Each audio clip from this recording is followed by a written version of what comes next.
Hello everyone, welcome to another In the Studio. Before we get started, I just want to say thanks to everyone who's left me a nice comment or remark regarding my Beatport Beats in School mousetrap win. So everyone who said congrats, left me a nice comment on any of my socials, thank you so much. It really does mean a lot.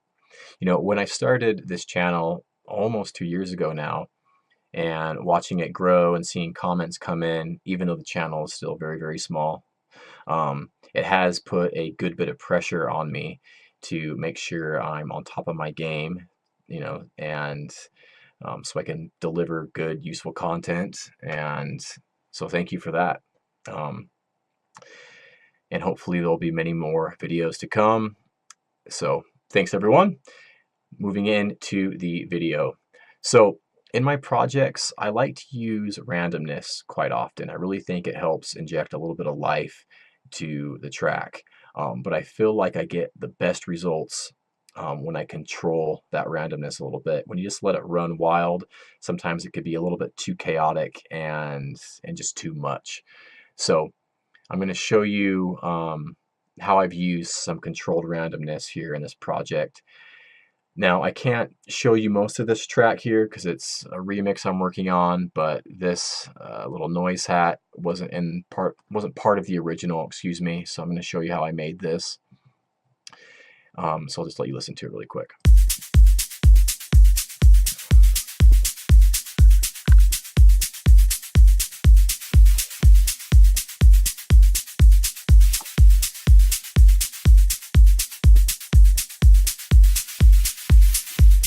Okay, so we're gonna focus. We're gonna focus on this noise hat here. So I'm gonna mute the other elements I have going right now, and let's turn this up while I'm talking about it.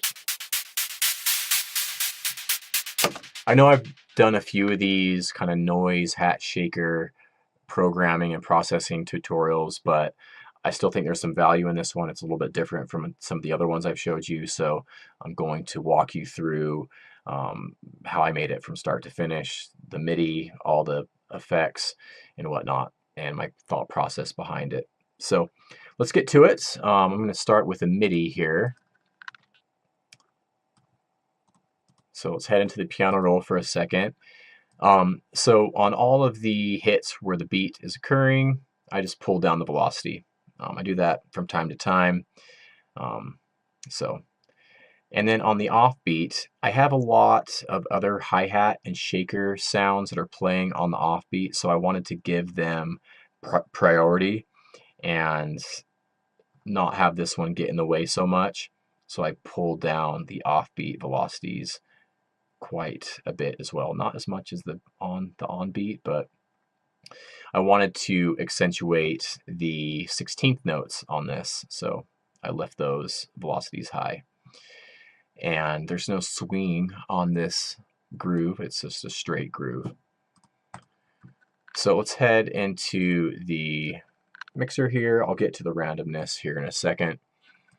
So the first thing I added was the tremolator, which gives a nice little bit of movement and fluctuation with the volume. So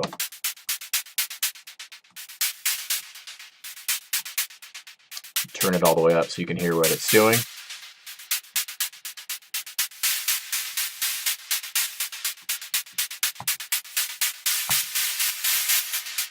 Yeah, just gives it a little bit more movement. Super simple. 1/2 dotted setting, 30% mix or so, and that's all she wrote. The next thing is this auto panning plugin. This is a quite wide little sound here, but I still wanted to just give it a little bit of movement, so I just set up a really simple like curve that kind of dances around the center line, mixed quite low, 20%, and it's just enough to give it that little extra bit of movement. So that's what that's doing. This disto chorus is something I showed you in a previous video, but it's just a preset on the stock flanger that's quite nice on high-end sounds. So that's just giving it, again, a little bit of modulation, some like subtle filtering, and it's quite nice, I think. And then the Harrison EQ is just to roll off the low end, which I simply don't need. I rolled quite a bit off on this one, all the way up to around 2K. Yeah. And we'll get to the peak controller here in a second. And then I added, I got some sidechain on here pretty aggressively. And then this delay is really adding to the groove. Super simple though. Just a eighth dotted, about 30% on the mix, and that's it.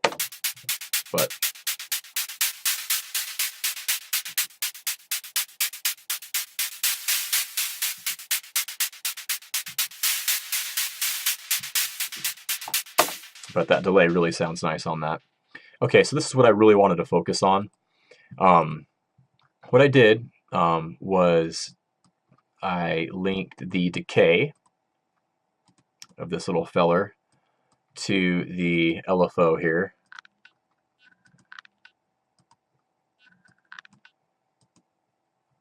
Get out of the way. And so what I did was I just used the bass to set my decay here, where I want it to be at its most closed position.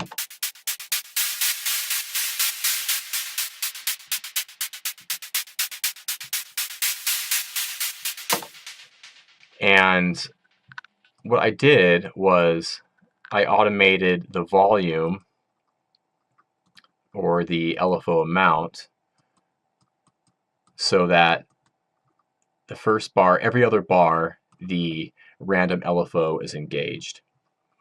So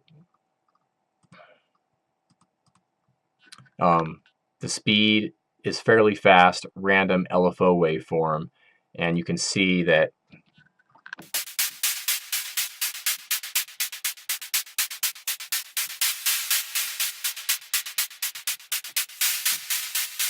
it's only being engaged every other bar.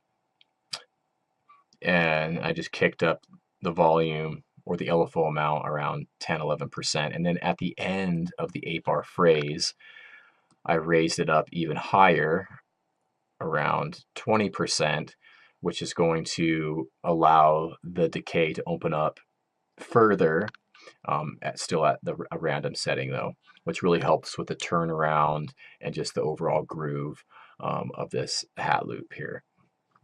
So I'll let you have a listen, but really quick before I play it, when I just had, I tried it just random without turning it off and on, and it was just too much. It was too chaotic. It was just all over the place, but just only engaging it every other bar did the trick, and you got to control that little beast a little bit. So I'll let you listen to it with these other elements, and I'll turn it down to a more reasonable level. This is meant to be kind of tucked down low in the mix and just, you know, add to the top end of the drums.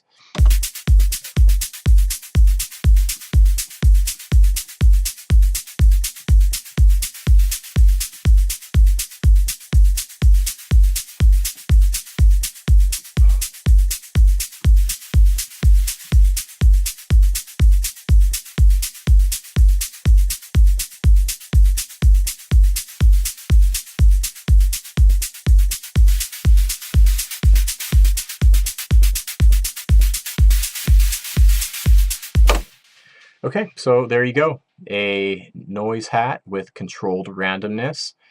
Hopefully you enjoyed this video. Leave me a comment or question, and I will see you soon. Take care.